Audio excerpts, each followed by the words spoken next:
अध्याय 8 भगवत प्राप्ति।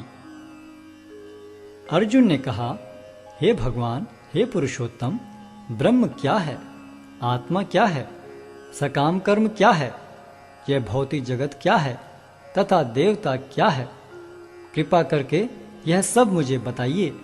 हे मधुसूदन, यज्ञ का स्वामी कौन है और वह शरीर में कैसे रहता है, और मृत्यु के समय भक्ति में लगे रहने वाले आपको कैसे जान पाते हैं? भगवान ने कहा, अविनाशी और दिव्य जीव ब्रह्म कहलाता है और उसका नित्य स्वभाव अध्यात्म या आत्म कहलाता है। जीवों के भौतिक शरीर से संबंधित गतिविधि कर्म या सकाम कर्म कहलाती है। हे देहधारियों में श्रेष्ठ, निरंतर परिवर्तनशील यह भौतिक प्रकृति अधिभूत कहलाती है। भगवान का विराट रूप, जिसमें सूर्य तथा चंद्र जैसे समस्त देवता सम्मिलित हैं, अधिदैव कहलाता है तथा प्रत्येक देहधारी के हृदय में परमात्मा स्वरूप स्थित मैं परमेश्वर अधियज्ञ कहलाता हूँ। और जीवन के अंत में जो केवल मेरा स्मरण करते हुए शरीर का त्याग करता है, वह तुरंत मेरे स्वभाव को प्राप्त करता है, इसमें रंच मात्र भी संदेह नहीं है। हे कुंती पुत्र, शरीर त्यागते समय मनुष्य जिस जिस भाव का स्मरण करता है, वह उस भाव को निश्चित रूप से प्राप्त होता है। अतएव हे अर्जुन, तुम्हें सदैव कृष्ण रूप में मेरा चिंतन करना चाहिए और साथ ही युद्ध करने के कर्तव्य को भी पूरा करना चाहिए। अपने कर्मों को मुझे समर्पित करके तथा अपने मन एवं बुद्धि को मुझ में स्थिर करके तुम निश्चित रूप से मुझे प्राप्त कर सकोगे। हे पार्थ, जो व्यक्ति मेरा स्मरण करने में अपना मन निरंतर लगाए रखकर अविचलित भाव से भगवान के रूप में मेरा ध्यान करता है, वह मुझको अवश्य ही प्राप्त होता है।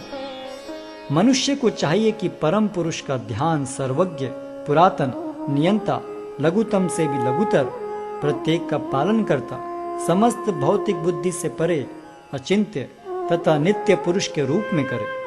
वे सूर्य की भांति तेजवान हैं और इस भौतिक प्रकृति से परे दिव्य रूप हैं। मृत्यु के समय जो व्यक्ति अपने प्राण को भौहों के मध्य स्थिर कर लेता है और योग शक्ति के द्वारा अविचलित मन से पूर्ण भक्ति के साथ परमेश्वर के स्मरण में अपने को लगाता है, वह निश्चित रूप से भगवान को प्राप्त होता है। जो वेदों के ज्ञाता हैं, जो ओंकार का उच्चारण करते हैं और जो संन्यास आश्रम के बड़े बड़े मुनि हैं, वे ब्रह्म में प्रवेश करते हैं। ऐसे सिद्धि की इच्छा करने वाले ब्रह्मचर्य व्रत का अभ्यास करते हैं। अब मैं तुम्हें वह विधि बताऊंगा जिससे कोई भी व्यक्ति मुक्ति लाभ कर सकता है। इस योगाभ्यास में स्थित होकर तथा अक्षरों के परम संयोग यानी ओंकार का उच्चारण करते हुए यदि कोई भगवान का चिंतन करता है और अपने शरीर का त्याग करता है, तो वह निश्चित रूप से आध्यात्मिक लोकों को जाता है। हे अर्जुन, जो अनन्य भाव से निरंतर मेरा स्मरण करता है, उसके लिए मैं सुलभ हूं, क्योंकि वह मेरी भक्ति में प्रवृत्त रहता है। मुझे प्राप्त करके महापुरुष जो भक्ति योगी हैं, कभी भी दुखों से पूर्ण इस अनित्य जगत में नहीं लौटते, क्योंकि उन्हें परम सिद्धि प्राप्त हो चुकी होती है। इस जगत में सर्वोच्च लोक से लेकर निम्नतर सारे लोक दुखों के घर हैं, जहां जन्म तथा मरण का चक्कर लगा रहता है। किंतु हे कुंती पुत्र, जो मेरे धाम को प्राप्त कर लेता है, वह फिर कभी जन्म नहीं लेता। मानवीय गणना के अनुसार 1000 युग मिलकर ब्रह्मा का एक दिन बनता है और इतनी ही बड़ी ब्रह्मा की रात्रि भी होती है। ब्रह्मा के दिन के शुभारंभ में सारे जीव अव्यक्त अवस्था से व्यक्त होते हैं और फिर जब रात्रि आती है तो वे पुनः अव्यक्त में विलीन हो जाते हैं। जब जब ब्रह्मा का दिन आता है तो सारे जीव प्रकट होते हैं और ब्रह्मा की रात्रि होते ही असहायवत विलीन हो जाते हैं। इसके अतिरिक्त एक अन्य अव्यक्त प्रकृति है जो शाश्वत है और इस व्यक्त तथा अव्यक्त पदार्थ से परे है। यह परा और कभी नाश न होने वाली है। जब इस संसार का सब कुछ लय हो जाता है, तब भी उसका नाश नहीं होता। जिसे वेदांती अप्रकट तथा अविनाशी बताते हैं, जो परम गंतव्य है, जिसे प्राप्त कर लेने पर कोई वापस नहीं आता, वही मेरा परम धाम है। भगवान जो सबसे महान हैं, अनन्य भक्ति द्वारा ही प्राप्त किए जा सकते हैं। यद्यपि वे अपने धाम में विराजमान रहते हैं, तो भी वे सर्वव्यापी हैं और उनमें सब कुछ स्थित है। हे भरत श्रेष्ठ, अब मैं तुम्हें उन विभिन्न कालों को बताऊंगा जिनमें इस संसार से प्रयाण करने के बाद योगी पुनः आता है अथवा नहीं आता।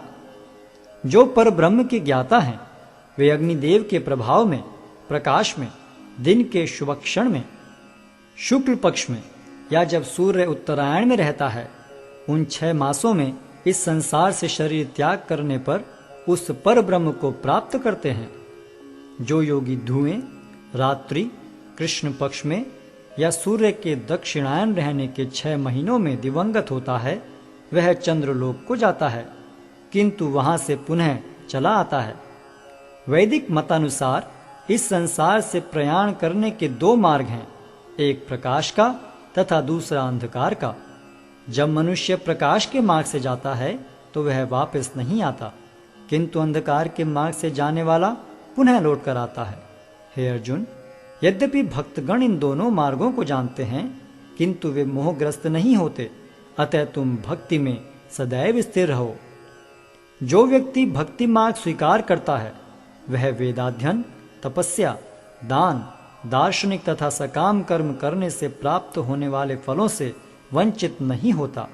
वह मात्र भक्ति संपन्न करके इन समस्त फलों की प्राप्ति करता है और अंत में परम नित्य धाम को प्राप्त होता है।